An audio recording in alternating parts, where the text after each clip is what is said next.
America's best days are yet to come. That's because conservatives like you know and live the values our great country was built on. The Heritage Foundation exists to make sure your voice is heard in the D.C. swamp each day, shining the light on a bright future. The Heritage Foundation stands for your values and won't give up the fight because they know you never will. Paid for by the Heritage Foundation.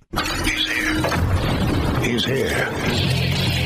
Now, broadcasting from the underground command post, deep in the bowels of a hidden bunker, somewhere under the brick and steel of a nondescript building, we've once again made contact with our leader, Mark Levin.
Levin here. Our number, 877-381-3811, 877-381-3811. Lots to get to, and I'll fit it all in 3 hours.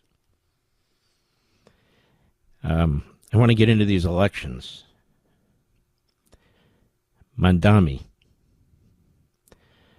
I want to get into these elections in Virginia, New Jersey as well, and we're going to jump in with both feet shortly. But before I do,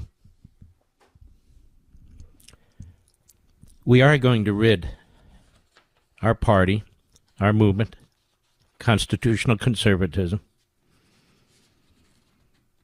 the bigots, the racists, the anti-Semites,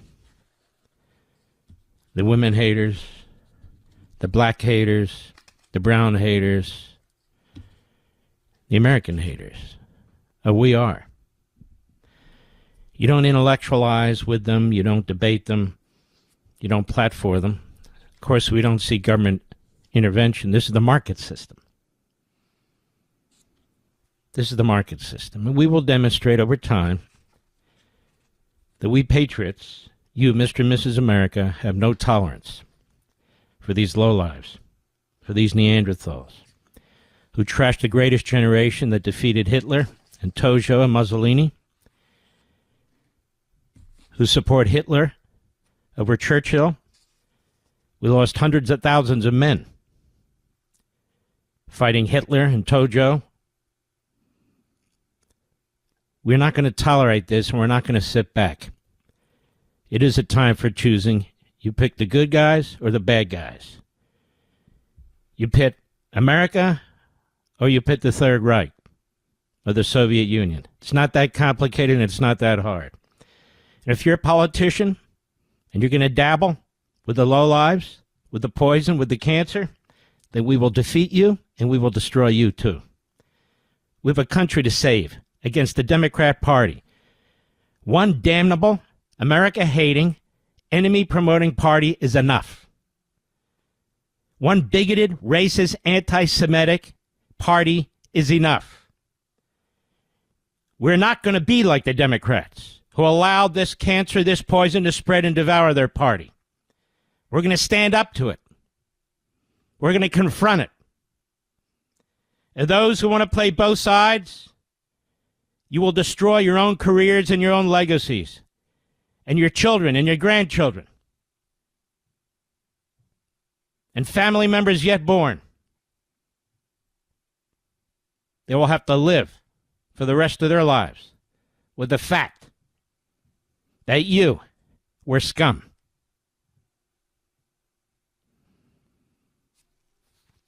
Tucker Carlson's a nobody. He got famous on Fox. That's it. He was a poor writer who got lost at the neocon Bill Kristol magazine, the Weekly Standard. Then he poked around looking for another gig. Eventually got to CNN. Crossfire. Then he begged Fox to hire him. Now he's a disgruntled former employee. But that's where he became famous. He attacks every employer who's ever employed him. He has rejected every position he's ever held, except the current one. And he's settled on a life philosophy. Stalin, Hitler, racism, bigotry, anti-Christianity, anti-Judaism. He's a nut. In one word, he's a nut. He's not alone. He's not alone. But he's a punk. And over time, it'll take time, hopefully not too long, we have a country to save, he'll become kryptonite to anybody and everybody who has two brain cells to rub together, who loves America, who's a patriot. Go ahead, watch movies about World War II.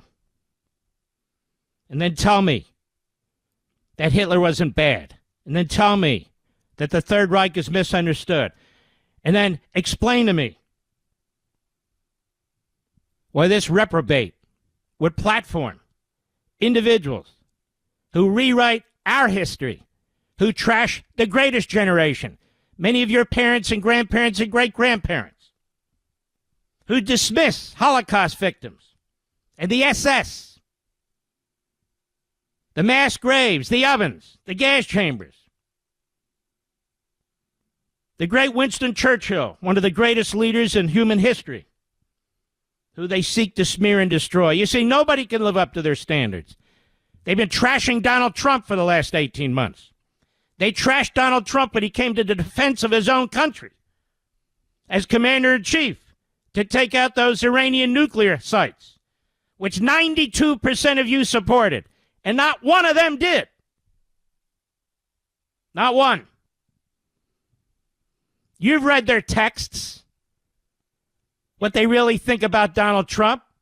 You've read their comments, what they really think about Donald Trump. They claim to be MAGA. They're maggots. They're not MAGA. America first does not stand with our enemies. America first does not stand with Putin, Iran, Qatar. America first doesn't stand with Hitler and Stalin and the Klan and the Nazis. Tucker Carlson came from great wealth. The Swanson family. May have heard of Swanson Frozen Foods. He went to prep school. He's never lifted a finger for this country. Not once. And then there is a 27-year-old who walks around in his funeral suit. This punk Fuentes. Little Adolf, I call him. Little Adolf. Might take 10 years or 20 years till he finally travels, evolves through pubescence. But right now, little Adolf can't even grow his little Adolf mustache. What has he done for the country? He's an ignoramus. He's illiterate. That's exactly what he is. He must have had his ass kicked all over the place as a little punk. He's about 3 feet 9 inches tall. I don't mind his dwarf-like figure. I mind his mental midget status. Mr. Tough Guy. He learned how to curse on the radio, on podcasting. Little tough guy. He's got a following of thugs.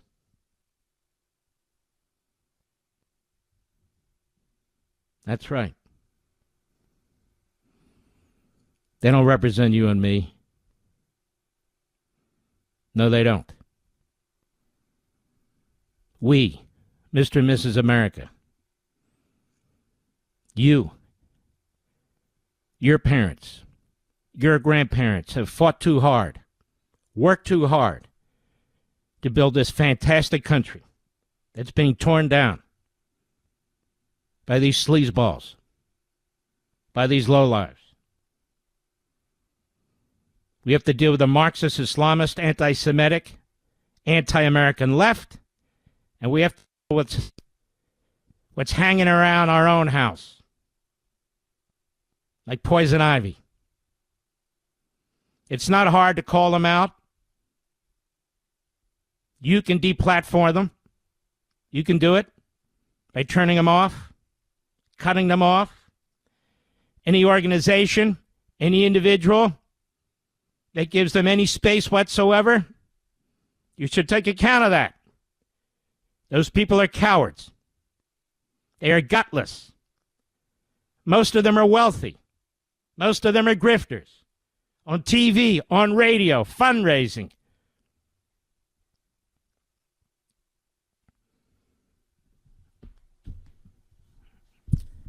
We spent too much time.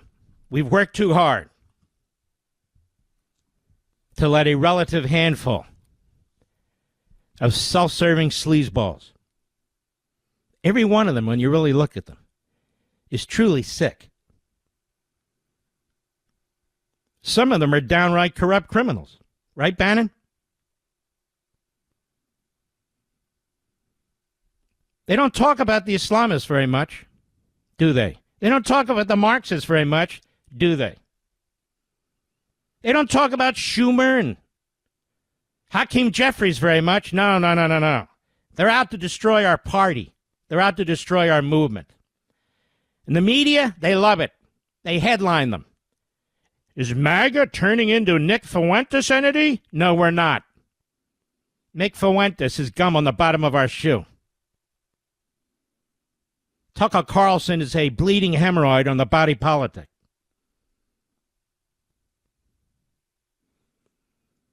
They're not MAGA. They're not conservative.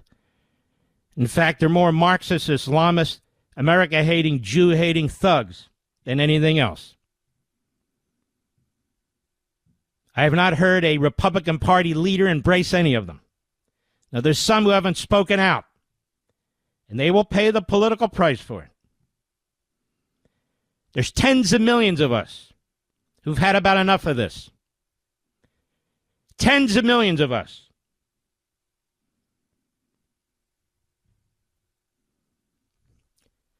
Now Christians are under attack. They're attacking Christians, as they must. They've attacked Jews. They've attacked blacks. They've attacked Asians. They've attacked Hispanics. They've attacked women. It's only a matter of time till you attack Christians, because many of the people I just mentioned are Christians. When you attack Judaism, you attack Christianity. Our nation was founded on Judeo-Christian values and beliefs. And when you attack Judaism and Christianity, you attack our country. You attack the Declaration of Independence, the entire purpose of the Constitution. You attack our founders. You pull down our monuments every much as the left has pulled them down. You desecrate our history. You desecrate our country. You're cancer. But again, unlike the Democrats, we're going to fight you. I want to thank some people who are finally awakening and pushing back. It's been very lonely the last 8 months, I must say.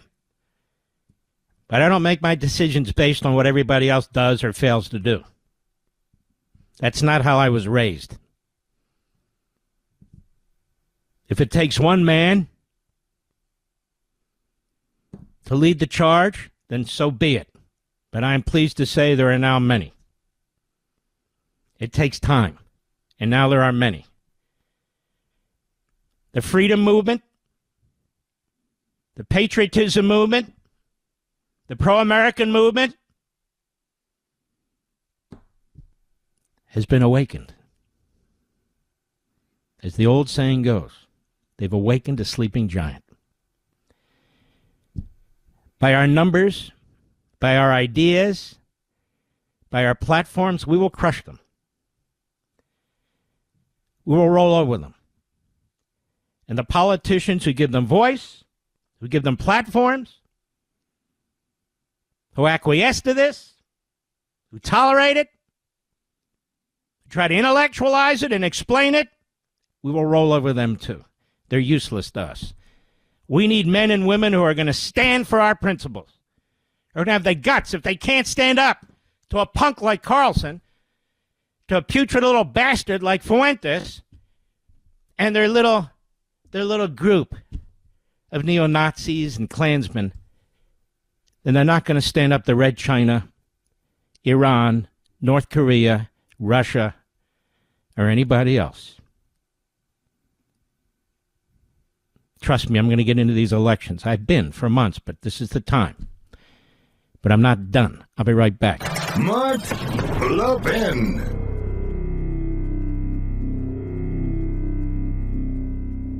Folks, I have a question for you. Do you believe America's best days are still ahead? With the 250th anniversary of the signing of the Declaration of Independence coming up in less than a year, my friends at the Heritage Foundation are taking stock of the current situation, and they need your input. They've launched a survey on America's future to gauge how Americans feel right now about where we are as a nation and where we're headed in the next 250 years. You know, for decades, your American values have been under attack, but now, with President Trump's administration in office, we have an opportunity to turn the tide and usher in a new golden age for America. But the Heritage Foundation needs to hear from you. What policies do patriots like you most care about? What do you believe are the defining principles of America? What legacy do you believe we should pass on to the next generation? Please visit heritage.org/Levin today and share your feedback and help shape the future of America. That's heritage.org/LEVIN. Paid for by the Heritage Foundation.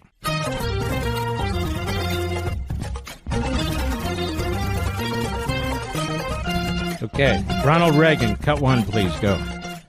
Unless we speak out, unless we give voice to the decent impulses of mankind and our own deepest held convictions, a kind of moral atrophy sets in, and we too may ultimately lose faith in the appeal and the power of our convictions. The great Reagan, 1982, November. I want to make a suggestion to you, my fellow Americans. Take note right now of the TV hosts, the radio hosts, of the foundations, of the conservative websites, and all of that are silent. Or worse, take note of the TV hosts, the radio hosts, the websites, conservative organizations, and media outlets that are supportive of Carlson. And not just him. The whole phony, fake, fraud cabal. Take note of them. Take note of them. I'll be right back. We're coming upon the 250th birthday of the United States, and it has me thinking, what will America look like 250 years from now? My friends at the Heritage Foundation want to know what you think. What policies should America prioritize? What principles should carry us into the decades ahead? As America enters a new golden age, Heritage recognizes that this is the time to take stock and to be intentional about how we shape the future of America. And they can't do it without your input. So please go to heritage.org/LEVIN and let them know what you think is important. Without patriots like you stepping up and speaking up for what you believe in, America as we know it can't survive for another 250 years. Please go to heritage.org/Levin, heritage.org/LEVIN. Take the survey on America's future future. This survey takes less than 10 minutes to complete, but it is critical for making sure that the America we pass on to future generations is an America we're proud of. Go to heritage.org/Levin today. That's heritage.org/Levin. Paid for by the Heritage Foundation. Mark Levin, the champion of liberty and true conservatism. Call Mark now, 877-381-3811. I'm proud of our friends at Young Americans Foundation, YAF, founded in the 1950s or early 60s by Bill Buckley and others, has been a stalwart organization also on our college campuses fighting for liberty. And they put out this statement as an organization that is led by former Governor Scott Walker, very good man. YAF works with and fights on behalf of conservative students across the country who face obstacles from campus leftists every day. We work with students to spread America's founding ideals, including the belief that all people are created equal and endowed by our Creator with certain unalienable rights. We have not and will not give a platform to those who believe some people are less than equal due to their race or sex, nor do we give a platform to those who seek to propagate vile anti-Semitism or Holocaust denial. Supporting and vigorously defending free speech, something YAF has done countless times, from the Supreme Court to the Court of Public Opinion for more than 6 decades, does not mean endorsing or platforming every viewpoint, especially those that contradict core conservative values. The times may change, but conservative values do not. Neither will YAF. Put them in the column of the good guys. And we're keeping count here, and we are watching this. Very, very important. Tucker Carlson libeled, smeared Christians the other day. I want to make sure you heard it, because many of you work for a living or you got other things going on and you don't have time for this stuff, but some people have to fight it. This isn't about Israel attacking the greatest generation for defeating Hitler. It has nothing to do with Israel. Israel didn't even exist. Embracing Stalin, as little Hitler did without any pushback from Carlson, that has nothing to do with Israel. Promoting Sharia law, as Carlson did, and I just posted that. Thank you, Laura Loomer. That has nothing to do with Israel. Trashing America's evangelical Christians has nothing to do with Benjamin Netanyahu. Now listen to this. Listen to this. And tell me if we can win a majority with a POS like this. 1930s anti-Semitism, 1950s racism, and now trashing Christians. Tell me, what kind of coalition are we going to be building on the right? What kind of coalition in the GOP? And notice Donald Trump doesn't support any of this. He's built this party. He has embraced minorities. He has embraced Jews, evangelical Christians. These people are not MAGA. They're trying to destroy it. Listen to this from last week. Cut 6, go. How do you explain Mike Huckabee, Ted Cruz, and there are a lot like that, John Bolton. I mean, I've known them all. George W. Bush, like Karl Rove. I mean, all people I know personally who I've seen like be seized by this brain virus, and they're not Jewish. Most of them are self-described Christians, and then the Christian Zionists who are, well, Christian Zionists. Like, what is that? Right. And I could just say for myself, I dislike them more than anybody. Because like what? Because it's Christian heresy, and I'm offended by that as a Christian. That's why. So I don't like. Why not? Like, I'm pissed at the neocons. Very pissed. I've said that a million times. I've been mad since. Your father was a neocon. You pathetic putz. Go ahead. 2003, when I went to Iraq, And so like I went and asked straightforward questions to Ted Cruz because that seemed like there's a sitting senator who's like serving for Israel by his own description. He seemed like a worthy target. Senator Cruz is serving the United States. He's one of the greatest, most patriotic senators you'll ever meet.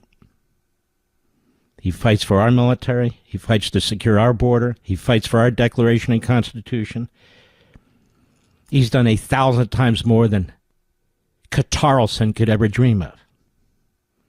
He does not embrace Putin. He does not embrace Qatar. He does not embrace Hamas. He does not promote Sharia law.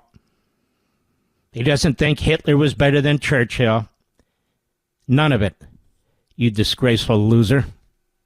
But here's the problem. You've heard of this guy, bloated Bannon, Third Reich Bannon? Bannon's turned the corner, too. He's banged his head very hard, and he's one of them.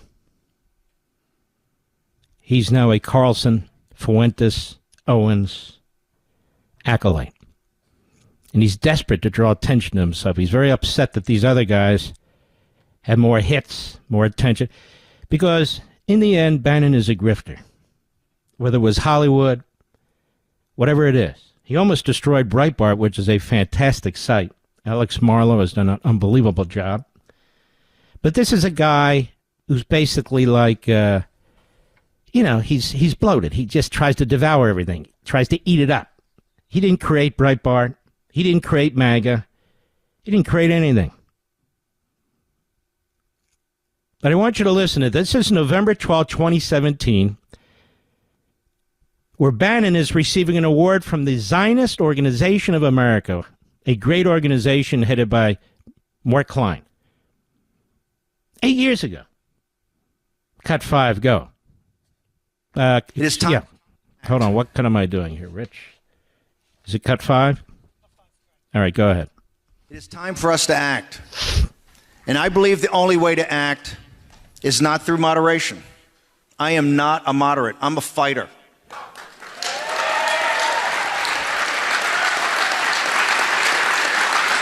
And that's why I'm proud to stand with the state of Israel. That's why I'm proud to be a Christian Zionist. All right, hold on. What?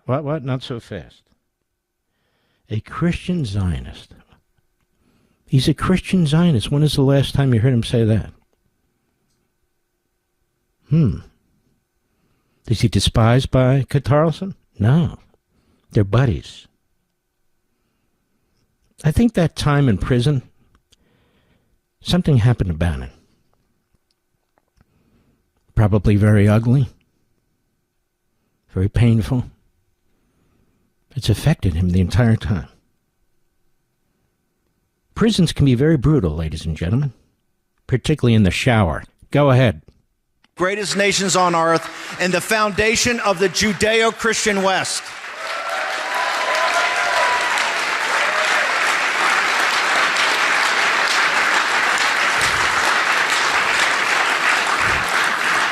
We have a long, dark valley to go through, folks.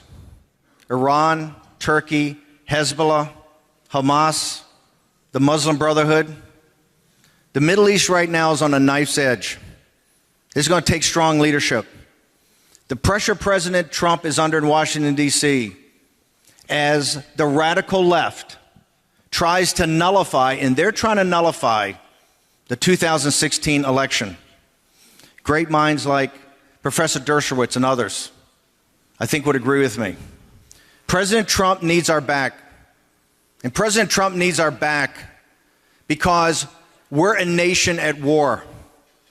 And this war is only going to be won if we bind together and work as partners. I'm proud to be here tonight. I'm honored. I want to thank you. And I'm proud to be a Christian Zionist. Thank you. You proud now? Be an anti-Semite bigot? You probably go to CARE, they'll give you an award. Probably go to your local Klan office, they'll probably give you an award. I understand you can get them cheap, as long as he gets a free buffet. Sheldon Adelson and Miriam Adelson. Question was asked the other day at a Turning Point USA event. And I would say to our friends at Turning Point USA, you need to be very careful about the people who are asking questions at your event. I mean, they certainly can, but the substitutes who are sitting in for the great Charlie Kirk, and Charlie knew how to deal with these people, and he deplatformed them. He threw them the hell out of line. And Charlie said he was a Christian Zionist. Zionism only means you support the existence of the state of Israel. That's it. Nothing controversial.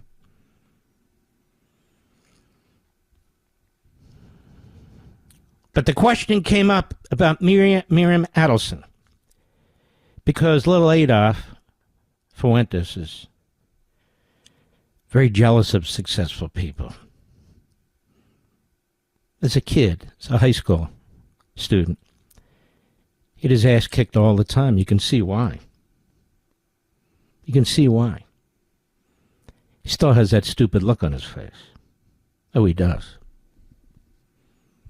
He says, you know, not till he's married, Mr. Producer, will he have sex. Well, I have news. That means he'll never have sex. Who would want to marry that guy? Unless there's sort of a midget Eva Braun out there somewhere. Maybe she would. Who knows? Maybe the guy goes both ways. I certainly wouldn't accuse him of anything like that. That would be wrong. Maybe he goes no way.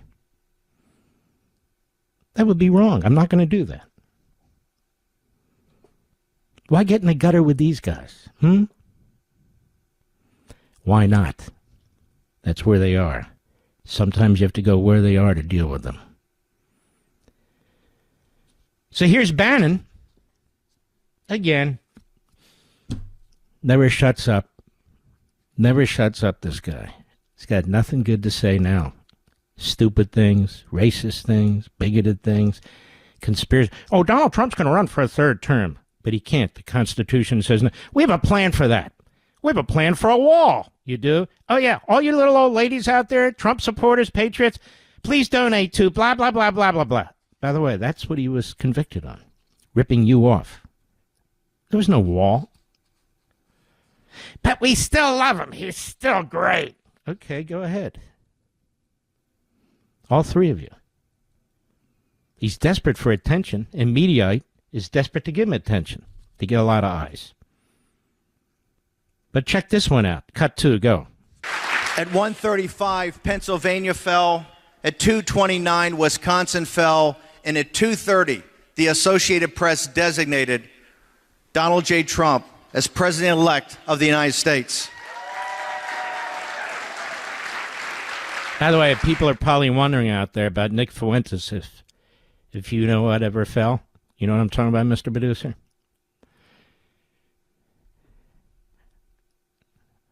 I mean, I doubt it. How would I know? Go ahead. Victory would not have come without one other person besides Donald Trump, Sheldon Adelson. Listen to this. Hold on. Victory would not have come without one other person but Sheldon Adelson. Did he not say that, Rich? Wow. A Jew. Go ahead. It is not about resources. It's about counsel, guidance, and wisdom. You got to remember, folks, we were down by double digits almost the entire time. And when we closed the gap and finally got within shouting distance, Billy Bush weekend happened. And you know what most of the establishment Republicans do when things get tough. They cut and they run.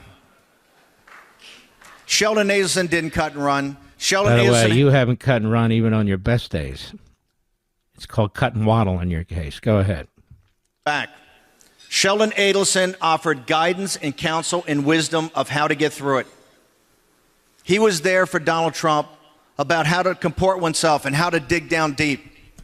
And it was his guidance and his wisdom to help get us through. Shortly after noon, on the 20th of January of 2017,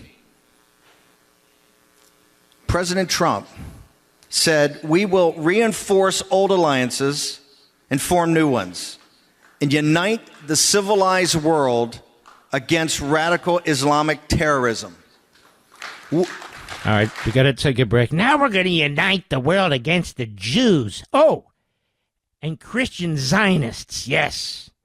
Yes, we are. This guy's a fraud in every respect. He's a carnival barker. That's what he is. That's his whole life. How many people do you know? How many people do you know have gone into court voluntarily and free will, have pleaded guilty to fraud, a felony, in order to escape prison time, pleaded guilty, taking money from perhaps many of you? How many people do you know? And then he gets out there and lectures us.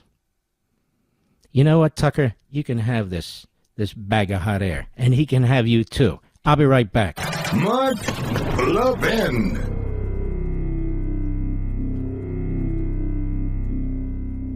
Folks, I have a question for you. Do you believe America's best days are still ahead? With the 250th anniversary of the signing of the Declaration of Independence coming up in less than a year, my friends at the Heritage Foundation are taking stock of the current situation, and they need your input. They've launched a survey on America's future to gauge how Americans feel right now about where we are as a nation and where we're headed in the next 250 years. You know, for decades, your American values have been under attack, but now, with President Trump's administration in office, we have an opportunity to turn the tide and usher in a new golden age for America. But the Heritage Foundation needs to hear from you. What policies do patriots like you most care about? What do you believe are the defining principles of America? What legacy do you believe we should pass on to the next generation? Please visit heritage.org/Levin today and share your feedback and help shape the future of America. That's heritage.org/LEVIN. Paid for by the Heritage Foundation.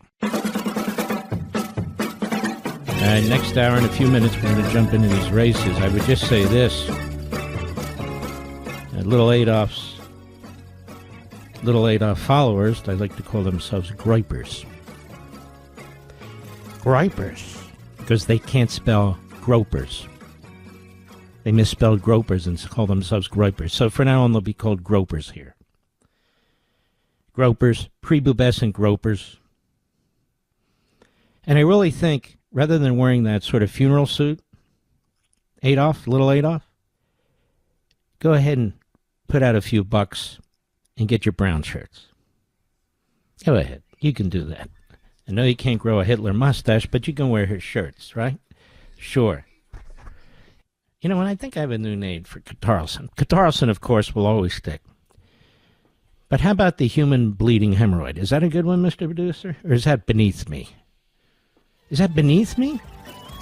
Nothing's beneath me when I call out these bastards. All right, when we come back, speaking of Mandani and his ilk, we'll be right back. This segment of the podcast is exclusively sponsored by Pure Talk. Pure Talk offers great coverage and can save your family money on your wireless bill every single month. Go to puretalk.com to find the plan that's right for you. Thank you again for listening, and thank you so much for this sponsorship, Pure Talk. He's here. Now, broadcasting from the underground command post, deep in the bowels of a hidden bunker, somewhere under the brick and steel of a nondescript building, we've once again made contact with our leader, Mark Levin. Hello, America. Mark Levin here. Our number, 877-381-3811, 877-381-3811. This is great, having a 3-hour program so we can cover so much. Like right now, we're going to cover Zohran Mamdani. He wants to make sure everything is affordable, don't you know? Affordable. Excuse me, I'm picking something up here. It just did. Now, first of all, what does that mean? What does that mean? Something's affordable. But you know what? I don't want to get esoteric with you. There's so much to do here. We have Linda Sarsour. Remember her? America-hating, Jew-hating Islamist. Remember the Women's March, which became violent, anti-Trump? she seeks to overthrow America and install Islam with Sharia law. That's her goal. She is one of the big muckety-mucks. I will notice that she doesn't cover her face. Why is that, Mr. Producer? Because in my view, she should. If she's going to adhere to the most fundamentalist forms, but also cover it for our sake. Just saying, just an aside. I can see a marriage between her and little Adolf, couldn't you, Mr. Producer? Given little Adolf's problems, I don't think they could actually procreate, but nonetheless,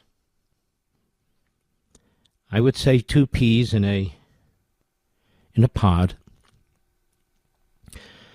Linda Sarsour this weekend says, hey, look, Mandami didn't just happen. He didn't rise from the ashes. I created him. Muslim money paid for him. So all you people voting in New York tomorrow, heed her words, or you will eat them, I assure you. Words are cheap. And you won't be able to, to subside with words.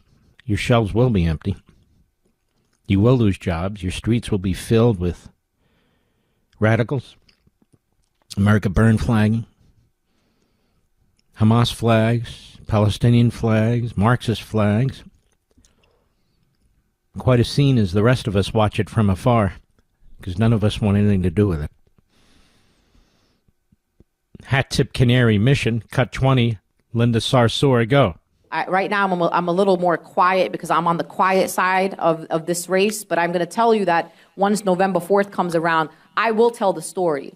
The story is not just, that it's random that Zohran ascended to this place. It is our Muslim American communities. And I'll also say that it's Muslim money. The PACs that have supported Zohran, or a particular PAC that has supported Zohran, is probably over 80% of Muslim American donors in this country. High net donors, grassroots donors. And I want to make the point that the Unity and Justice Fund PAC, which is the CARE Super PAC, was the largest institutional donor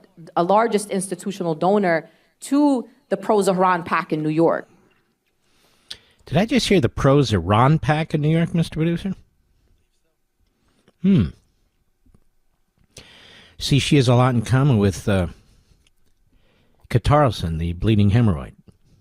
She has a lot in common with little Adolf, the prepubescent Fuentes. They have a lot in common with each other, don't they, America? There's a lot of money involved. As Rush used to say, follow the money. But you know what? In this case, it's follow the mentally unhinged, crowd here is what they are. So I want to play it again, just to be clear on what is funding this. CARE, Council on American Islamic Relations, which is a Hamas front group. It was founded by Hamas operatives. And she's talking about this pro-Iran PAC. Pro-Iran PAC. Do you hear what I'm saying? Pro-Iran PAC. Funded mostly, she says, by Muslim donors, including very wealthy Muslim donors. Gee, I thought the Jews had all the money. And yet it turns out the Arabs have all the money and the Muslims have all the money. Right, Qatar? Right, Saudi Arabia? But nonetheless, let's play it again, just for the fun of it. Cut 20, go. Right now, I'm a little more quiet because I'm on the quiet side of this race, but I'm going to tell you that once November 4th comes around, I will tell the story. The story is not just, that it's random that Zohran ascended to this place. It is our Muslim American communities. And I'll also say that it's Muslim money. The PACs that have supported Zohran, or a particular PAC that has supported Zohran, is probably over 80% of Muslim American donors in this country. High net donors, grassroots donors. And I want to make the point that the Unity and Justice Fund PAC, which is the CARE Super PAC, was the largest institutional donor to the pro-Zohran PAC in New York. And don't forget Soros. Oh, yeah. And don't mention Soros, whatever. Trying to destroy America, trying to destroy Israel. What a piece of you-know-what that guy is. Here's Zohran Mamdani. Now, one of his ads that is airing is pushing his socialist policies while speaking in Arabic. He's speaking to Arabs in the Muslim community, pushing socialism. And in the video, he only flies the Palestinian flag. So I'm informing all the voters in New York who vote for him what you're getting into here. And you're getting into something that's very, very bad. Very, very bad. Cut 21, go. رح جمد الإيجارات لأكثر من 2,000,000 شخص وخلي الباصات سريعة ومجانا وأضمن رعاية الأطفال شاملة لكل العائلات. ويمكن ما فيني أقنع عمك إنه الكنافة النابلسية بستانواي أطيب من نيوجيرسي. All right. All I heard it was New Jersey. But nonetheless, speaking in Arabic to that specific community, which is fine, but promoting socialist policies so others couldn't understand it, and only flying in this video the Palestinian flag. Does that concern anybody? It should concern everybody. Everybody. But apparently it doesn't. And so you have a mix of the Islamists and the Marxists. I'll give you an example of a Marxist, in my humble opinion, who hates America, in my humble opinion. Elie Mystal, I've talked about him before. He's in one or two of my books. He writes for The Nation, which is a rag, absolute rag. And Elie Mystal is toxic. His hate for America knows no bounds. His bigoted views of white people is really grotesque. Hence, he writes for The Nation. Not our nation, somebody else's nation. So, you heard Sarsour, you heard the Arabic, and I explained to you what it was about, of Mandami's commercial, flying only the Palestinian flag. Now I want you to hear some of the other people who support him, who are not from other countries, who don't speak Arabic, but are on the Marxist side of the spectrum. Cut 26, go. Most of our Constitution, even the amendments, have been written and ratified exclusively by white, rich, land-holding men, right? There's not a single state that had a majority legislature of women that has ratified a single amendment in the current Constitution, right? So starting from the beginning and pulling that thread all the way through now, this is a white man's document, and it looks like it. So when you ask, like, is the Constitution working as intended? Pretty much. And the intention was to crush the rights and democratic participation of everybody who was not a rich white person. So this is the toxic mix of a Marxist, America-hating, Constitution-hating bigot, in my humble opinion, and an Islamist, Sharia-embracing, Jew-hating, anti-American. They have much in common. Their hate for the country, their hate for the Constitution, their bigoted viewpoints, their hate for Jews, in my humble opinion. By the way, what this clown, who thinks he's educated about the Constitution, what this clown won't tell you is that in several states, blacks did, in fact, vote for amendments to the Constitution. But that for another day. That's worthy of a larger discussion, no question about it. But that for another day. And I don't believe he's ever said a damn thing on TV about the black Christians being slaughtered by the black Islamists throughout Africa, in Nigeria. I think Donald Trump has said far more about it than this jackass. Or in the Sudan, where 200,000 black Christians have been slaughtered. Do you think they cared that they were slaughtered by black Islamists? You think that even enters their mind? And the rape and the kidnapping of their children? Think that enters their mind? Because this guy, this putz, lives in the greatest country on the face of the earth, enjoys capitalism, stands on the shoulders of the people who came before, but he grifts, like Carlson grifts, like Bannon grifts, like Fuentes grifts. They've contributed nothing to this country. Zero. They take from it while they trash it. They have so much in common, do they not? Well, this is Mandami. If you get Mandami, New York, you're going to lose your city. Nobody's going to want to invest in New York City. People are going to move their headquarters out, and you can't blame them. People are going to try to leave if they can leave, even though their ties to the city are deep and broad. The entire nature of the city is going to change. You see what's happened in London and Paris. You see it. You're talking about Sarsour, Mandami, their supporters. They have no intention of assimilating. Their goal is to conquer and devour. You understand what I'm saying? Conquer and devour.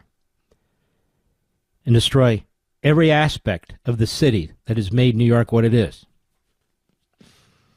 Despite the leftist Democrats who run the city, New York is the greatest capitalist center on the face of the earth. In spite of all that, that will be destroyed. Because unlike typical liberals, the ideology that's being promoted here from the Marxists and the Islamists, they intend to destroy the culture, destroy the cops, destroy the communities, destroy private property rights. They even want to destroy things at work. And of course, what you'll attract is the opposite of successful, assimilated individuals. You will attract, he ran a commercial, right, for Muslims and Arabs. That's it. With the Palestinian flag. So you'll attract that from all over the country and all over the world. And it'll get harder and harder and harder to win primaries and harder and harder and harder to win general elections. And this is how it goes. This is how it works. Mandami doesn't even believe in elections unless he wins them. This is a cultural battle, well beyond politics. Politics has the impact, obviously, but it's a cultural battle. Imagine what they'll do with the teachers' unions and in the classroom. Think about it. Imagine what they'll do when you pick up the phone and call the cops and they're not coming, depending on your neighborhood, depending on your issue, depending on your skin color. They're not coming. Plus, there's not enough of them. They're going to go to Florida and other states where they're welcome, where they actually get a bonus to help protect people and secure their neighborhoods. And minorities in New York, you're going to suffer the most. You're going to be the plaything of the Marxist Islamists. You always are. Your schools are going to sink further. Your neighborhoods are going to be more crime-ridden. Because the cops, well, that's who protects these neighborhoods. Your healthcare system is going to collapse. Who's going to pay the bills? The people who pay the bills. How do you redistribute wealth when the successful people who are trying to make a living decide, no, you know what, I earn that. I get up in the morning, I work hard, or I work at night, I work hard. No, I'm not going to let you take my wealth and give it to somebody else who just showed up in our country, who just came into our city, based on race, based on anything else. Ask people in minority neighborhoods in Chicago under a radical mayor what they think about those policies. Ask them. Mandami's not a uniter. He's a destroyer. He's a destroyer. How's he going to bring prices down? With a magic wand? You don't have to pay for it. No, you will pay. You will pay. You will pay. So if you vote for Mandami, you're cutting your own throat. It's not the first time in human history. I wrote about it and have written about it many times. People love the way this stuff sounds. It's not possible in New York City that there'll be socialists. It's not possible that they'll get rid of the grocery stores. It's not possible that he'll try and take private property rights and do this and do that and do this and do that. And then they vote for the very person. And then they wonder what happened when they lose their job. They wonder what happens when their shelves are empty. They wonder what happens when their homes are taken. They wonder what happens. Look at Venezuela. Look at Venezuela. There's your Marxist ideology. A military and police state. No food. No food for the vast majority of people. No jobs. Inflation that runs into the hundreds and hundreds of percent. Street gangs and militia that enforce the rules. No civil liberties. Death squads. This is the rational yet horrific outcome over time of what these people are preaching. I'll be right back. Mark Levin.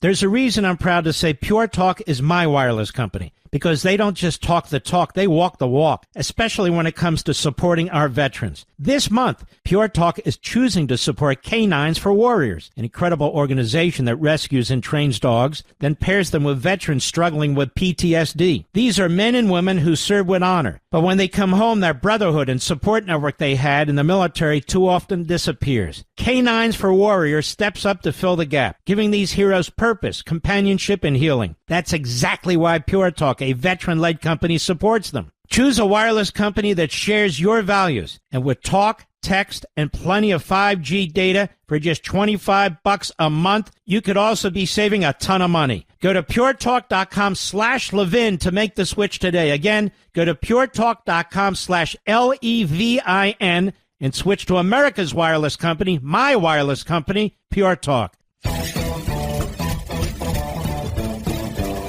I think this race in New York could be a lot closer than people think. Look, I don't know if I'm right or wrong, but I think so. I believe that. We shall see. If Mandami wins, I heard our friend Karl Rove say it'll be the gift that keeps giving. I just wish Republicans would better understand what's taking place here.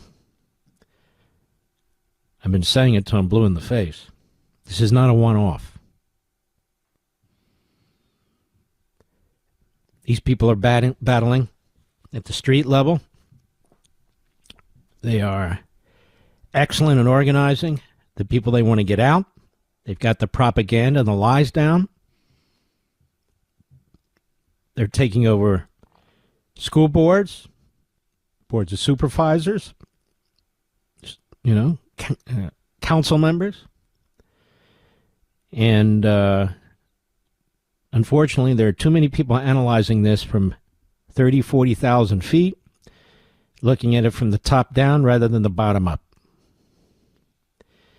This is a spreading cancer of Marxism, Islamism, jihadism, and all the other isms. And it's not going to stop in New York City. It didn't even start in New York City. Ask people in Michigan and New Jersey, in Minnesota, parts of Texas and California, and Virginia with the lieutenant governor's race. I'll be right back.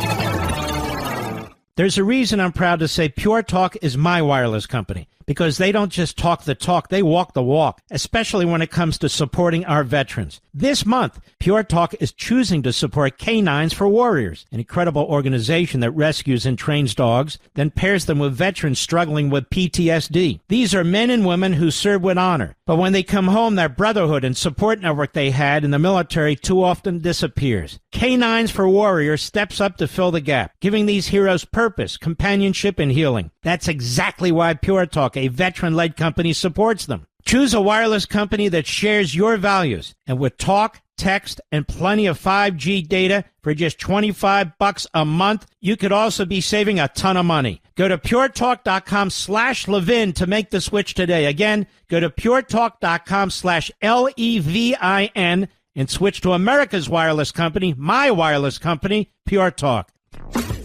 Mark doesn't suffer fools well. So, if you're a fool, don't call 877-381-3811. I want to introduce little bits of other information while we're going along. I want to turn to New Jersey next. But before I do, President Trump was on 60 Minutes yesterday. He was asked about who he would like to replace him in the next get-go by Norah O'Donnell. Cut 27, go. There's been a lot of talk about 2028. and who will be at the top of the Republican ticket. Can you set the record straight? You're not going to try and run for a third term? Well, I don't even think about it. I will tell you, a lot of people want me to run, but the difference between us and the Democrats is we really do have a strong bench. I don't want to use names because it's, inappropriate, but it's too early. But people do like when you start talking about whether you like J.D. Vance or Secretary Rubio. I do like J.D. Vance. I like Marco Rubio. I like so many people. We have an unbelievable bench. This is what I say, right, Mr. Producer? We have an unbelievable bench. Why would I pick somebody right now? We don't do coronations. The Democrats do. You got to earn the nomination. You got to earn the nomination. And we have a lot of great potential candidates. I said this the other day. I agree with the president completely. I don't want to start naming them, but, there are some really great, solid, principled, reliable conservatives. There are. You also have people who are not in Washington, who are governors, who are potentially great candidates. It'll all depend, and we're going to do this together. We're going to do it together. And people come up to me, they're very concerned about one candidate or another and so forth. And so I said, look, I'm not jumping in right now. I'm not jumping in on candidates right now. There's too much going on. We have a midterm election to deal with. And I'm very worried about it. As long as we have the Carlson types, little Adolf types, who are not excommunicated by our movement and our party, who are not excommunicated by people who know how to do it. As long as we have those people hanging around. See, most people don't follow politics that closely, but if they hear somebody's a racist or a bigot or an anti-Semite or the way they talk about women and so forth, all the hard work Donald Trump put together to put this coalition together is going to be ruined. We also had the Reagan coalition. I'm counting on the Reaganites to start speaking out aggressively, and they are. I'm counting on the Trump revolutionary folks to come speak out now, and they are. I'm counting on the old Tea Party folks. I'm counting on Convention of State folks. I'm counting on institutions that we have relied on to bring us to this point, to do what needs to be done. Or we're going to get our asses kicked. The enemy will become all-powerful, and we may not get another shot at this. That's the bottom line. There's absolutely no courage in silence or acquiescence. None. No word salads when you face this sort of thing. No word salads. You got to be crystal clear, plain English, small words. It's got to be said. New Jersey. People in New Jersey, do you like your massively high electricity bills? The Democrats did that. They cut off your basic energy supply. So you know what that means? Every other state has more and you have less. And you're relying on primitive technologies, propellers, solar, and the like. And they're primitive for a reason. They do not power our country, and they can't. So again, this is ideology replacing experience and knowledge. You have a Democrat running who is unethical, who is not transparent, who's a radical leftist, again, pretending not to be, who pointed to her military career. The problem is now that it's been found out that she was not allowed to attend the graduation, which is a big, big deal, a big punishment. Now she doesn't point to it anymore. Made $7 million with her husband, but won't explain how she made it. Folks, you got to decide in New Jersey, you have a tremendous opportunity to fight the property taxes, to fight the electricity bills, to fight all the ideological nonsense that's going on in New Jersey. I happen to like New Jersey a lot. We spent our summers there and many of our weekends there in Atlantic City and Ventnor and Margate, mostly Atlantic City at the time, a lot of time. We lived right across the Delaware River from the beautiful Camden, New Jersey, but you get my point. My wife, obviously her mother, that side of the family, grew up in New Jersey. Raised in New Jersey. I like going to New Jersey. There's a lot going on in New Jersey. They have some of the best restaurants I've ever been to be perfectly honest with you. Some of the great delis and bagel places. By the way, you know who I see at bagel places all the time, Mr. Producer? Arabs. And you know what? How do you know? Well, let's see. But anyway, people dress a certain way, just like Orthodox Jews. That's how you know. People want to be seen, and I see them. New Jersey's a great place. But for the government sucks.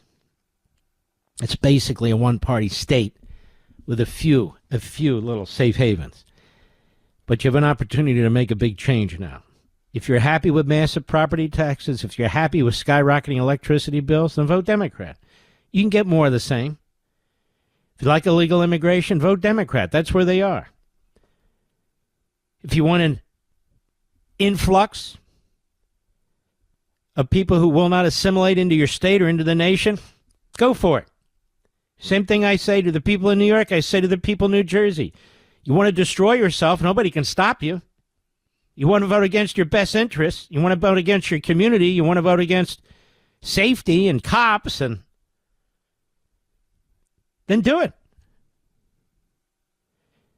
But don't call this program and complain if you vote Democrat. Don't complain about your bills, your taxes.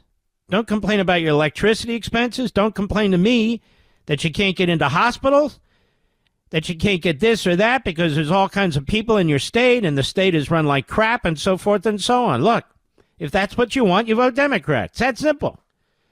The Democrats destroyed what I've argued and I've told you is probably the greatest state in the country, California. How do you take California with all its resources, its magnificent beauty and location, and destroy it? And yet the Democrats did. And they want to do it to New York City. They want to do it to our country. And there'll be pushback in some places. And the question is whether the people in New Jersey are going to push back. Now, many of you listening to this program, you're going to say, Mark, I'm a Republican. But if you don't vote, it doesn't matter. Some of you have voted early. My mother-in-law voted by absentee ballot, mail-in ballot. And she made the hell sure that she did. You can do the same thing. At this point, ladies and gentlemen, you're voting for your best interests. You're voting for your lifestyle. You're voting for your family, your neighborhood, your home, whether you can keep it or not. You're voting for your public safety. You're voting for all these things. They're on the ballot when you make your decision.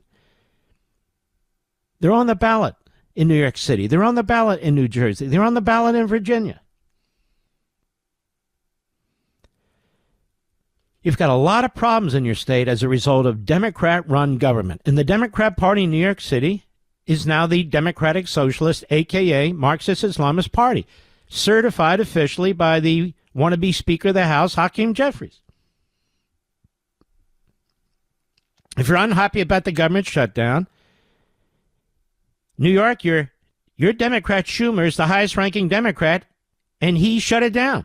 Hakeem Jeffries went along. He's the highest-ranking Democrat in the House. If you're angry about what's going on in Washington, whether you're in New York or Virginia or New Jersey, then take it out on the party that's doing it. And yes, they want Medicaid to go to illegal aliens. No question about it. New Jersey's a great state. It's just that the Democrats are destroying it. And I would say to Democrats out there, if you're not one of these Marxist Islamists, you need to be a Fetterman Democrat. You need to be a Fetterman Democrat, and you need to make your voice heard, and you've got 24 hours to do it. That's it. 24 hours to do it. Well, I'm busy tomorrow. You know, my ass aches. I gotta pick up my prescriptions. Okay. Good luck with that. Good luck with it. New Jersey, you have a real shot. Next time, I'm going to talk about Virginia. Virginia has gone blue faster than any state I can think of. Faster.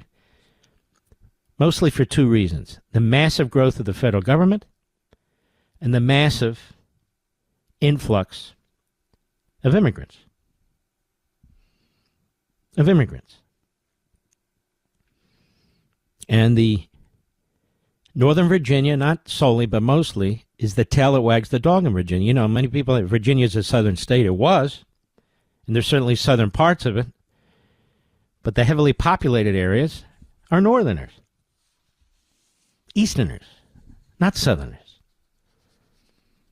People coming out of Maryland, having destroyed Maryland like locusts, now they move into Virginia and destroy Virginia. Having destroyed D.C. like locusts, now they move into Northern Virginia and they destroy Northern Virginia. Oh, yeah. It's that simple. But more on that later. I'll be right back. Mark Levin.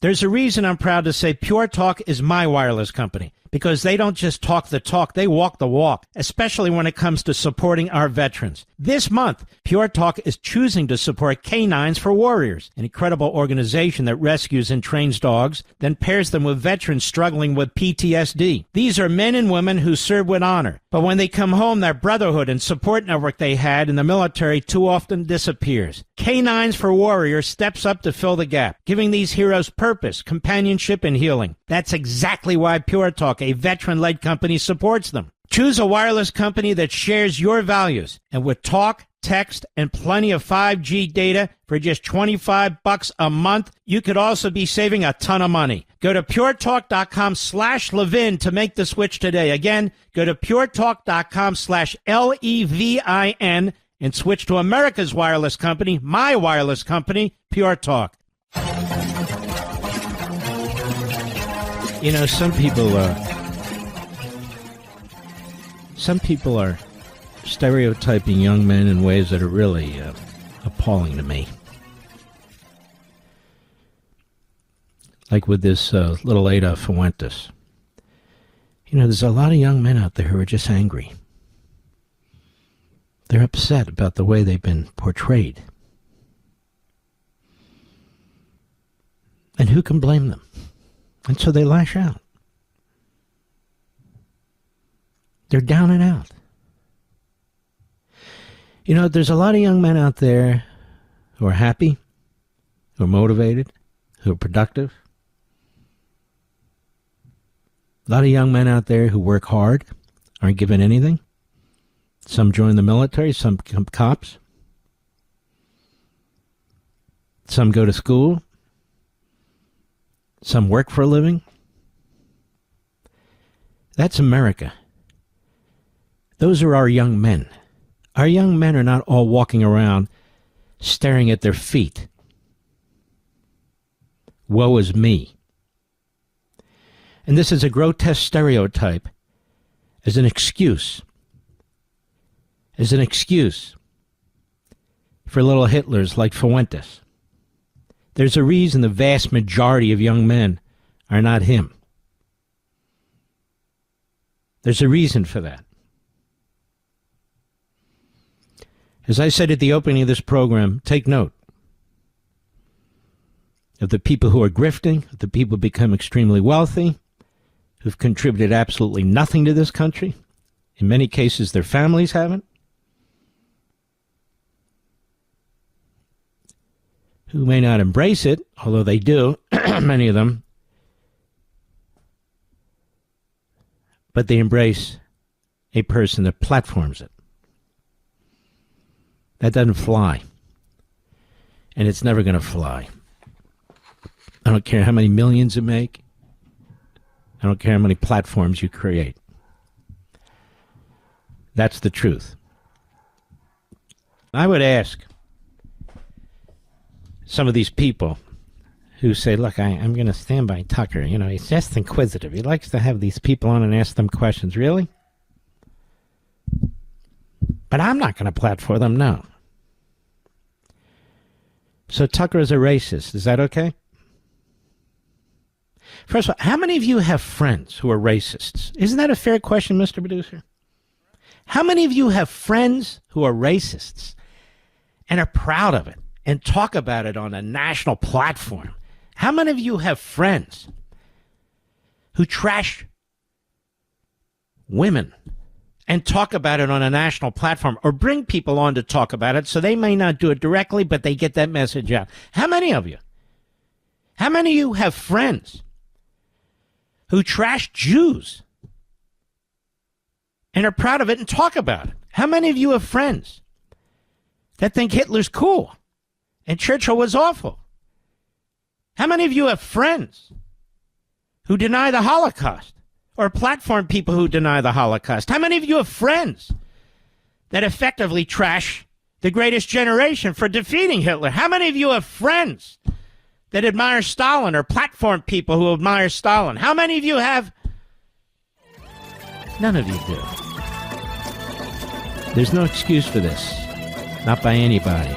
None. When we come back, we'll dabble in Virginia, and we've got a lot more. I'll be right back.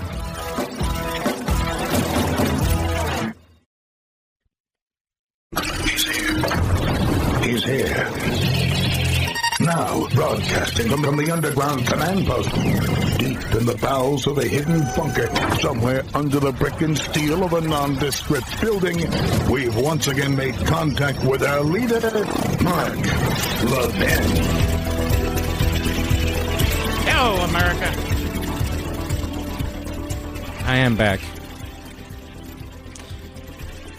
Let's talk about the Commonwealth of Virginia.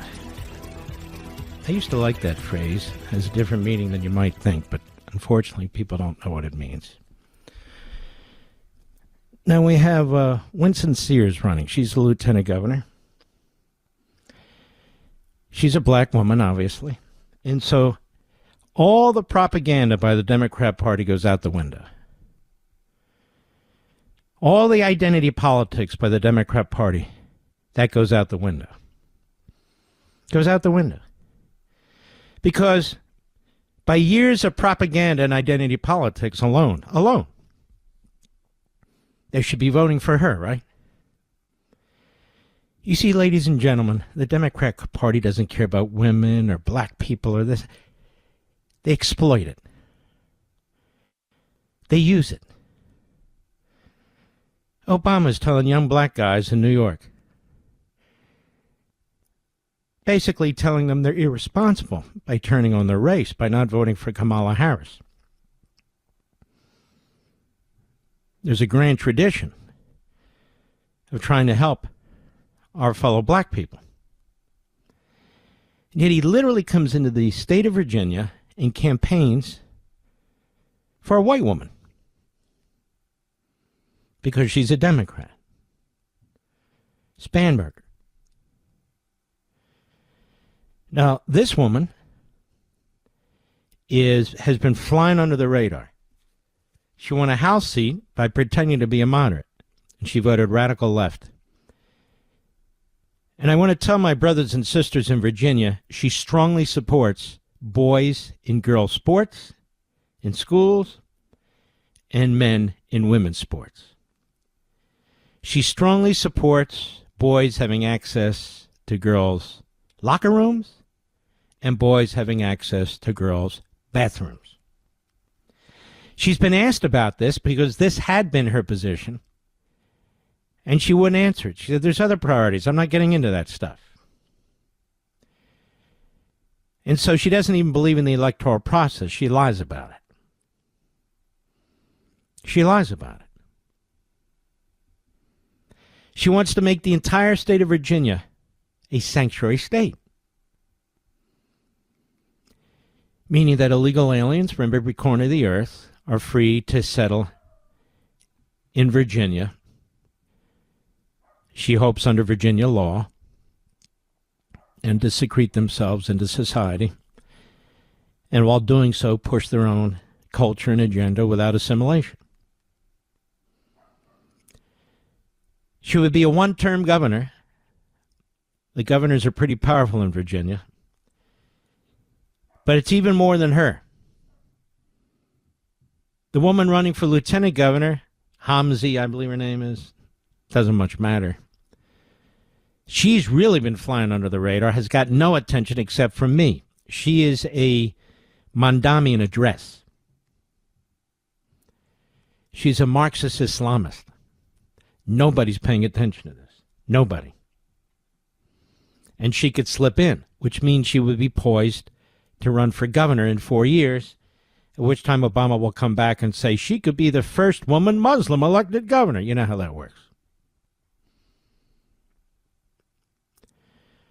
The spread of Sharia law, the spread of this Islamist fundamentalism.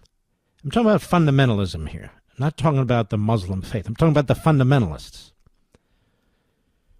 That's taking place on school boards throughout the state of Virginia will accelerate. They'll hyper-accelerate. And there'll be no pushback. None.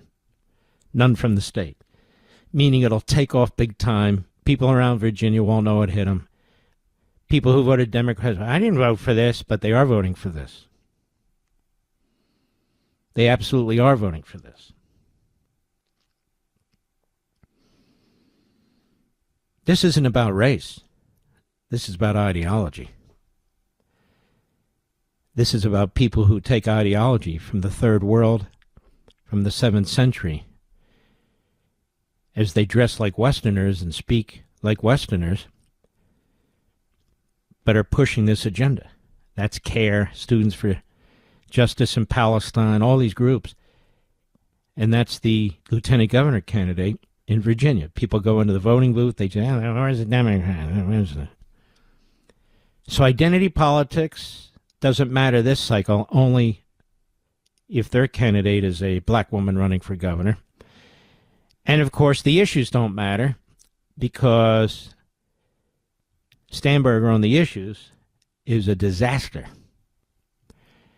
And, of course, the lieutenant governor candidate doesn't matter because she's Mamdani, and we don't want to talk about that. Certainly the media cover it up. Everybody knows about their attorney general candidate, what a nut he is. They've done a very good job, the Republicans, of exposing that.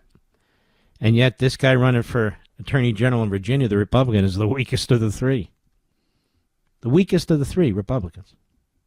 In fact, he runs ads saying, law and order is not Republican or Democrat. Okay, great. We got that.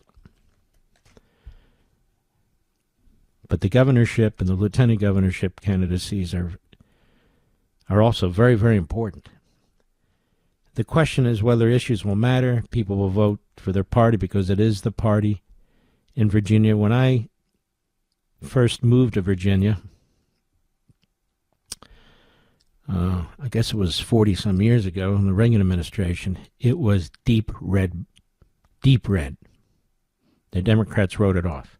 But then again, California was deep red, and the Democrats wrote it off. That's true. Now California is deep blue, and Virginia's turning deep blue. But you folks in Virginia, you can fight this. Winsome Earle-Sears wants to get rid of the car tax altogether. We have a property car tax in this state that we just can't get rid of. It's like a cockroach. Just can't stop it. There's only one candidate who said she'd get rid of it, and that's Sears. Just like in New Jersey, there's really one candidate who will lower the property taxes. The Democrats, they have to have taxes. And if you think the teachers' unions and the teachers have been radicalized in Virginia and in New York and in New Jersey, you ain't seen nothing yet with these candidates. You haven't seen a damn thing. So Barack Obama flies in here for a few hours in Virginia. Hey, you vote for her. She's good. Leaves and expects everybody to say, "Oh, okay, it's okay to vote for the white woman over the black woman." Barack has given her his seal of approval. Obama is a hypocrite. He's destroyed our healthcare system with Obamacare. I believe he brought the radicalization of our politics into office, given his background and his Marxist upbringing in Hawaii. You know the whole history. And now it's here. So some people are saying, Sears can win, but it's going to be very difficult, very difficult. Well, it is going to be very difficult, unless more Republicans turn out and Fetterman Democrats turn out. Then she wins. Then she wins. No matter what happens, they're going to say Trump lost. Trump could win. Republicans could win in New Jersey and lose in Virginia and certainly in New York. And that'll be reflective of how Trump can't carry the ball. Even though New Jersey's a dark blue state, New York City is a dark blue state, Virginia is a moderately blue state, it'll be on Trump. Now keep something in mind, even when Trump ran for president this time, won a landslide, he didn't win New York City, he didn't win New Jersey, and he didn't win Virginia. Came close in New Jersey, came close in Virginia, but not close in New York. But it won't matter. So they'll try and paint a bigger, broader picture out of this, and you'll have some stupid Republicans I just mentioned who are going to say, yeah, that Mandami, now we're going to run on him and run on. Of course we will. But the danger lies under the radar. And it is a big danger. I'll be right back. Mark Levin.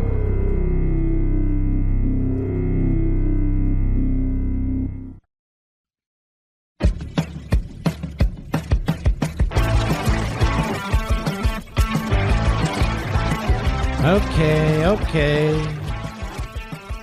Let's see.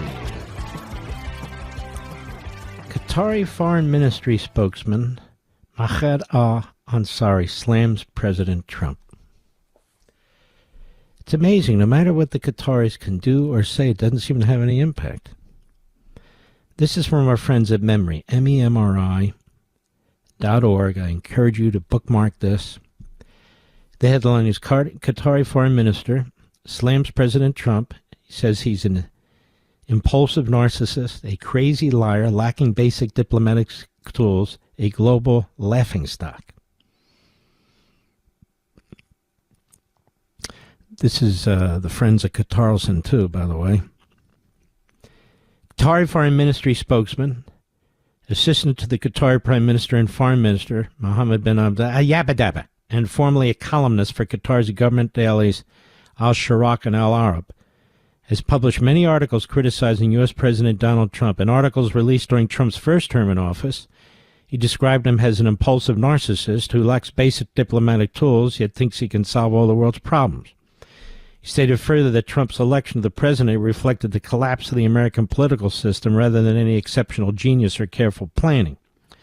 He also said Trump's loss to Joe Biden in the 2020 election had put an end to the world's nightmare, and that during his tenure, Trump had become an object of global mockery and ridicule. You know, it almost sounds like Tucker Carlson's texts against Donald Trump. That's right. And they have the goods on him here. 2017, he said, May 23, Trump is a narcissist lacking basic diplomatic tools. November 15, 2016, Trump's election reflects the collapse of the political system, not any genius on his part. 2018, he says Trump is an impulsive narcissist who brings chaos to the White House. 2020, he said Trump is a nightmare for the world, an object of global ridicule. On Facebook, he said Trump is a man-mad, a fool, and a liar. February 2018, he said Trump's solution for school shootings is to arm teachers. He's wooing the conservatives using the language of force that they love, wooing the gun lobby by promising to open new markets for them. The fool is a real artist, says the now Qatari foreign minister. And it goes on and on.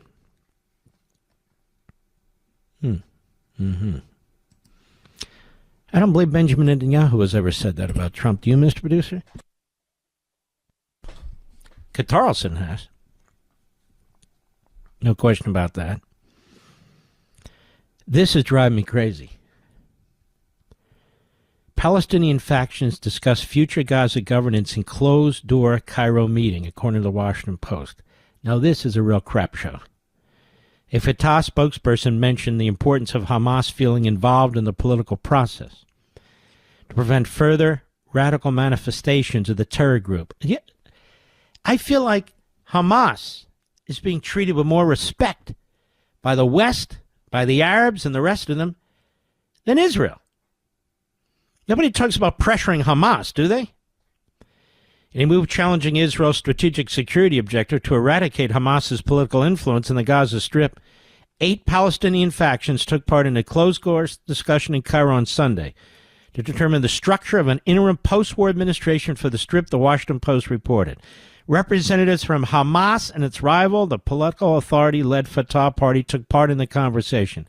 Now, let me explain something. None of this could happen without the approval of the United States. None of it. So my fear now is that Israel / and we can lose the peace and the ceasefire. Because not only isn't Hamas being destroyed, Hamas is being treated as a legitimate entity. What do you mean they're in discussing strategic security discussions over the interim administration of Gaza because they need to feel part of it? This is some psychobabble? So who's in charge of this? Who's doing this? That's what I want to know. Which genius is involved in this? So rather than destroying Hamas, America, which has killed our Americans, they're in discussions over the quote-unquote, post-war interim administration in Gaza? Is that what the peace plan says? Necessity of including Hamas, despite Israel's hardline stance. Hardline stance? I don't know. Did we include the Taliban in any discussions or Al-Qaeda in any What kind of crap is this? What kind of crap is this?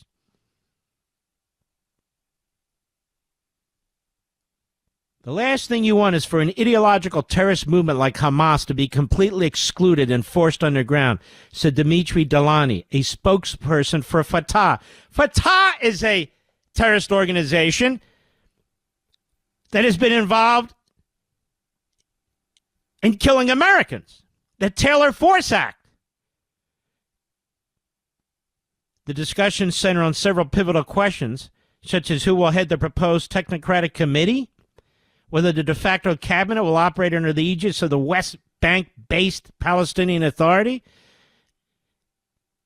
Okay, there is no eternal peace here, Mr. President. Not with this going on here. No. Whether the new administration will handle policing and law enforcement. I'm reading through this. For Israel, nearly every aspect of the Palestinians' talks is unpalatable, from Hamas's involvement in the committee's formation to the potential retention of Hamas-affiliated bureaucrats or security forces.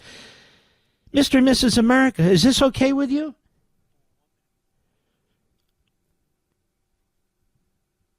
Michael Mishstein, a former Israeli military intelligence analyst, articulated the core fear. The fear for Israel is that Hamas will open the gates of Gaza and say to the PA, you're the boss here, just bring money to Gaza, just don't touch weapons, we'll be the dominant player. This is unbelievable. This is stunning to me. Stunningly stupid. I'll be right back. Oh, got 30? I'll still be right back.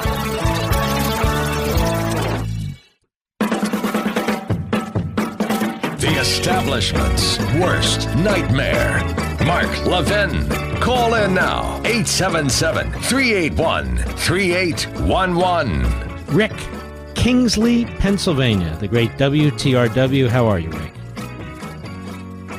I'm good, Mr. Levin. You know, you guys have an election on the Supreme Court justices, whether you vote to retain them or to remove them. Yes.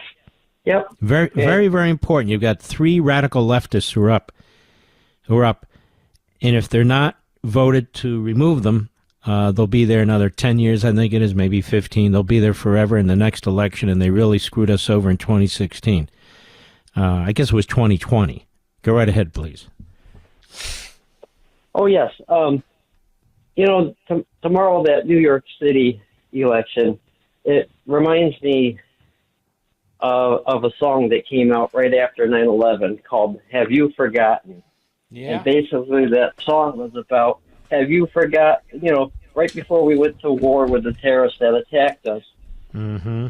a bunch of people were, why are we doing this? Is it worth it?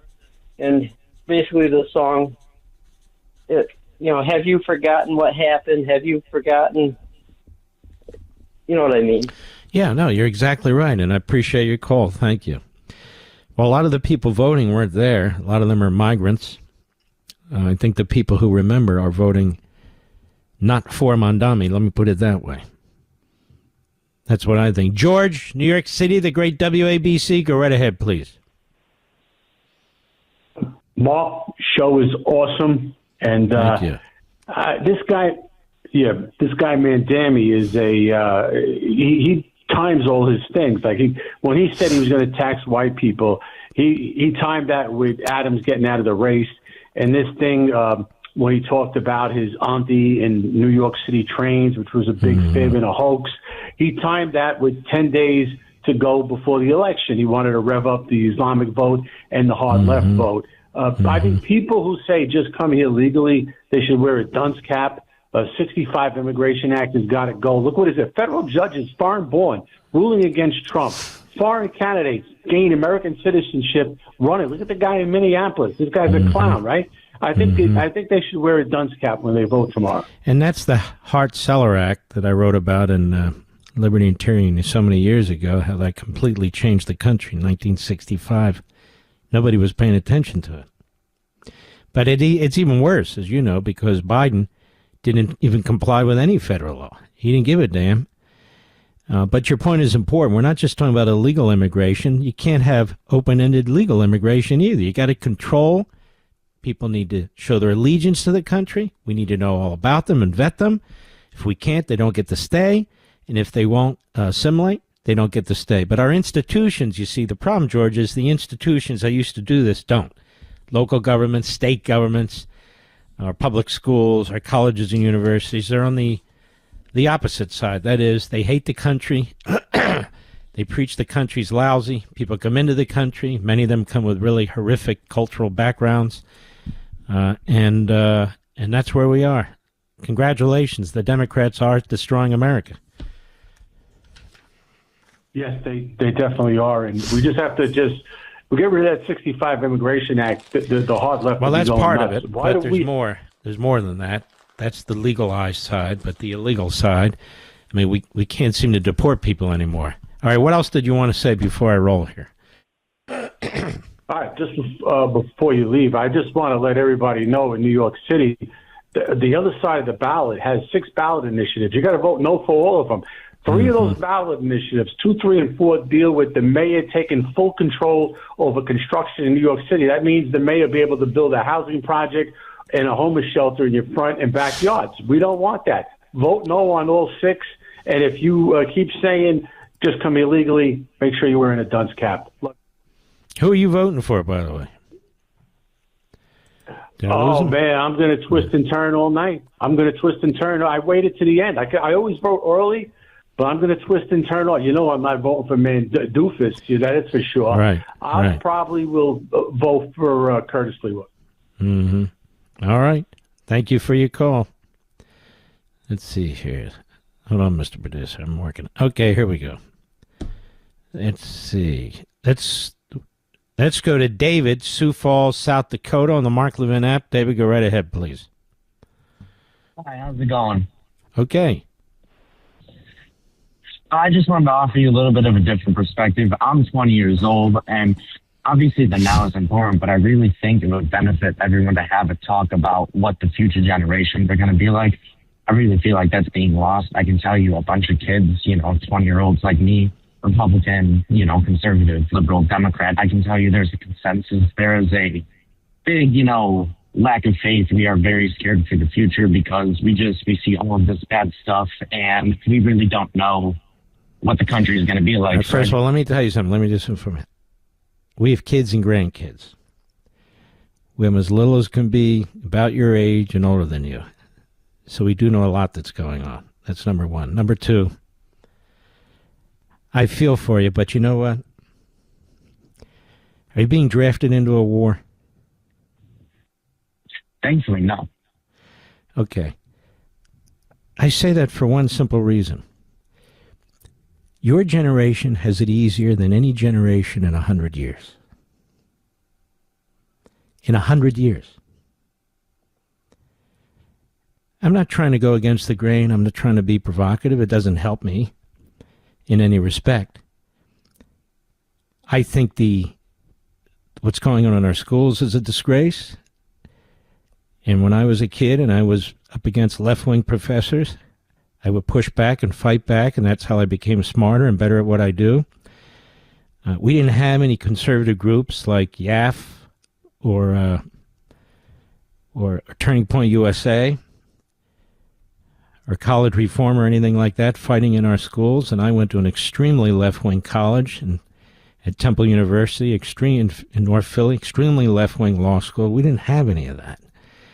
It was us against them. We did have a draft. I was too young for it, but I saw people being drafted into Vietnam and other wars, not out of college, but when I was younger than that.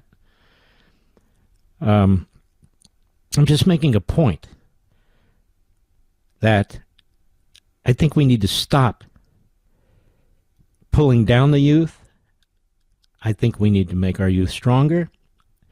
I think we need to encourage our youth to work harder.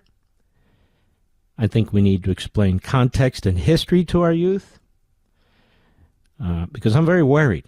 I'm very worried if we're ever in a war and we need a draft, that more people than not will break the law and won't go. We had race riots in the 50s, the 60s, the early 70s. We had war riots against the Vietnam War. We had more than a couple cities burning. We had cities burning all over the country. We had real, serious segregation and racism in the 50s and the early 60s. And so it's not a matter of not thinking about our youth. To me, the problem we have is the indoctrination of our youth, foreign money's coming into this country, destroying real education in our history, the institutionalization of this Marxism, Islamism, hate America ideology. And my generation has to fight it, and your generation has to fight it, classroom by classroom, college by college, high school by high school. Nothing's easy. We didn't have iPhones. We didn't have AI. I go to a public library today. I don't even understand how to find a book. Do we decimal system? It's not because I'm dating myself. I'm just saying that there are so many things today that are much, much, much easier than they were in the past. We can't lose sight of the fact that this is a fantastic country. This is a great country. And when you listen to the Fuenteses and the Carlsons and the people who promote them and are friends with them and interview each other, it's a constant put down of this society, just like with the left, just like with the Islamists. No, I don't get invited to talk at colleges and universities, but I know what I would say. You have more freedom, you have more opportunity, you have the access to more wealth, more technology, more creature comforts than any generation in the history of mankind. Exploit them. Take advantage of them. Use them to become something important. To do something important. And to make something of yourself. There are people who are in dire straits. That's different. But I'm not talking about that. So I kind of understand, but I don't completely feel your pain. I just don't. What bothers me is what these institutions are doing to the minds of younger people. And younger people need to fight back. Thanks for your call. I'll be right back. Mark Levin.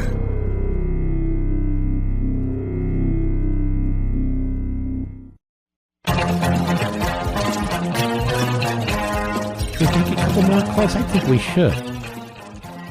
I urge everyone to go out and vote tomorrow. Gee, I never do that, do I, Mr. Producer? I'm the one guy who does. Tomorrow will be Get Out the Vote Day, among other things. I can't just keep banging the table and say get out the vote.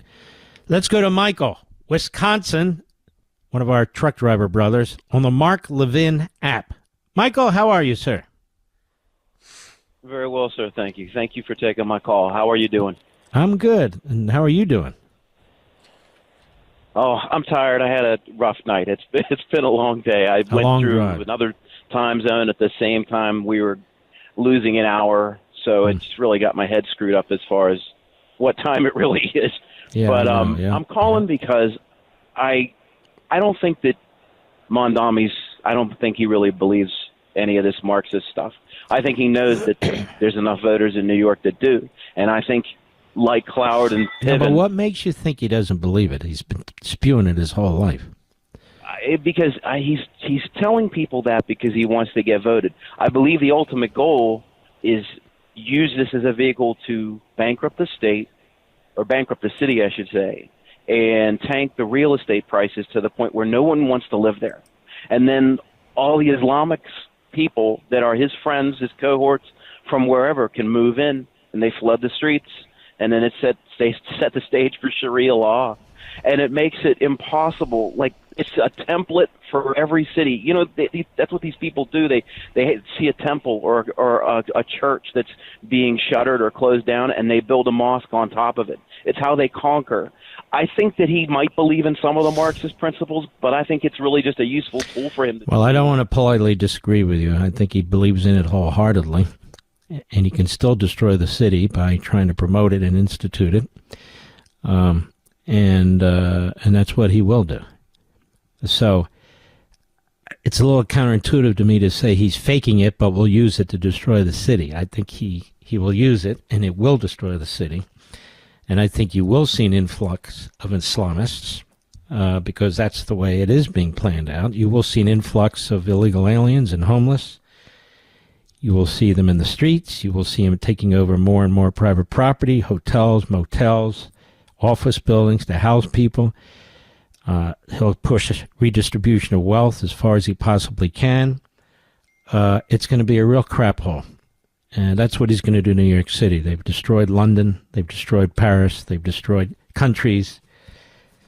And now they're going to try and destroy New York. But a great call. I appreciate you, my man. Appreciate all you truckers out there. We salute our armed forces, police officers, firefighters, emergency personnel, you truckers. The men and women in Ukraine, we haven't forgotten. The men and women in Israel, we haven't forgotten. And you, the American people, the best of the best, red-blooded Yanks. God bless you, and I'll see you same place, same time tomorrow.